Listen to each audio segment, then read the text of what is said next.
Indian premier ലീഗിന്റെ ചരിത്രം എടുത്താൽ ചെന്നൈ സൂപ്പർ കിങ്സ് എന്ന പേരിനൊപ്പം ആദ്യം തെളിയുന്ന രൂപം മഹേന്ദ്ര സിംഗ് ധോണിയുടേതാണ്. 2008 IPL ആരംഭിച്ച മുതൽ CSKയുടെ നട്ടെല്ലായി നിലകൊള്ളുന്ന ധോണി ടീമിന് 5 കിരീടങ്ങളാണ് സമ്മാനിച്ചത്.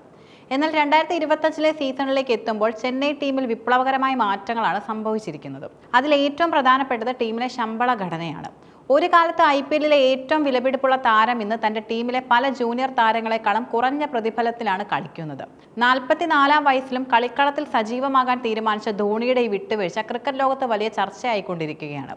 എന്തുകൊണ്ടാണ് ധോണിയുടെ ശമ്പളം ഇത്രയും അധികം കുറഞ്ഞതെന്നത് പല ആരാധകരെയും അത്ഭുതപ്പെടുത്തുന്ന കാര്യമാണ്.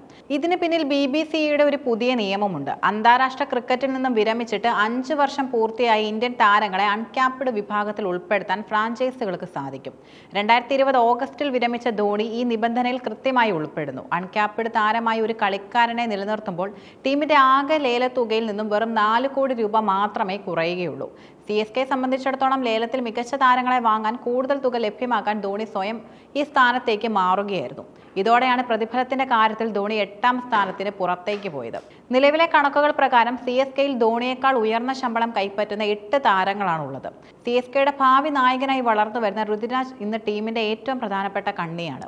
2024 സീസണിൽ ധോണിയിൽ നിന്നും നായകസ്ഥാനം ഏറ്റെടുത്ത ഋതുരാജിനെ 18 കോടി രൂപയ്ക്കാണ് ചെന്നൈ നിലനിർത്തിയത്. സ്ഥിരതയാർന്ന ബാറ്റിംഗും ശാന്തമായ ലീഡർഷിപ്പുമാണ് അദ്ദേഹത്തെ ഈ വൻ തുകയ്ക്ക് അർഹനാക്കിയതും.